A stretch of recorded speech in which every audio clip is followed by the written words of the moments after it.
অনেক তো মাছের রেসিপি হলো, হবে না কি এই রেসিপিটা? তো চলো ঝটপট রেসিপিটা দেখে নাও। একদম অন্যরকম একটা রেসিপি, কিন্তু একদম সহজ পদ্ধতিতে হয়ে যাবে।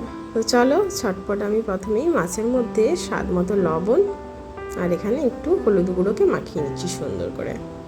এই দেখো, এরকমভাবে মাখিয়ে কিন্তু এটাকে আধা ঘন্টা রেখে দেওয়ার চেষ্টা করবে, যাতে ভালো করে লবণটা মাছের মধ্যে ঢুকে যায়।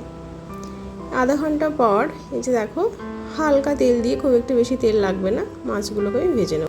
দুটো করে ভেজে নিচ্ছি। আমি এখানে 3 পিস মাছ নিয়েছি, তোমরা চাইলে বেশি পরিমাণ মাছ নিও।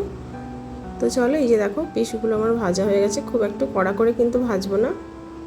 এই দেখো ভাজা হয়ে গেল। ব্যাস চলো এবার এই লাচটা ভেজে নিই।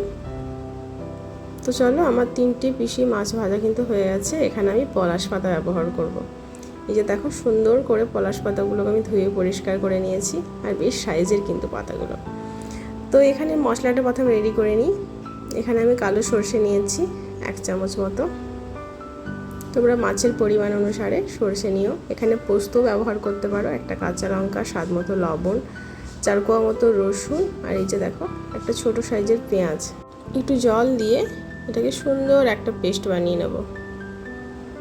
এই যে দেখো, সুন্দরভাবে এটা বেটে নিয়েছি। এবার চলো, এই পাতাগুলোর মধ্যে আমি মোটামুটি 4টা পাতা নিয়েছি নিচে। তো এই যে দেখো, উপরের পাতাতে আমি একটু সর্ষের তেল ভালো করে মাখিয়ে নিলাম। এরপর বেটে রাখা সর্ষেটা এর মধ্যে দিয়ে দিচ্ছি। এই দেখো, পুরোটা দিয়ে দিলাম সুন্দর করে। এখানে আমি দিচ্ছি স্বাদ মতো লবণ, হলুদ গুঁড়ো, হলুদ গুঁড়ো দিলাম। এবার ভালো করে মাখিয়ে নিচ্ছি।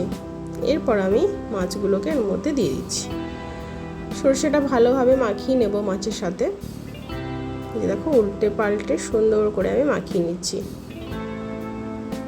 ব্যাস, আর কিন্তু এক্সট্রা করে কিছু দেব না, দেব শুধু একটু কাঁচা সরষের তেল আর 2টো কাঁচা লঙ্কা। মাছ থেকে চিড়ে নিয়েছি কাঁচা লঙ্কাগুলোকে। কড়াইয়ের মধ্যে অল্প তেল ছিল, ওই তেলের ওপরেই কিন্তু আমি পাতাটা বসিয়ে দেবো।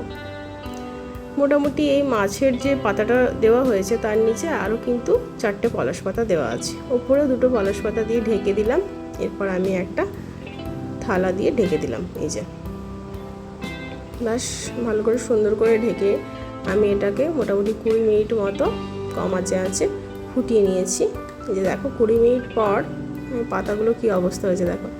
এখন পাতাগুলো তুলে নিলাম, আর দেখো নিচ থেকে একটু একটু করে ফুটে আসছে, এখনও পর্যন্ত ফুটছে দেখো।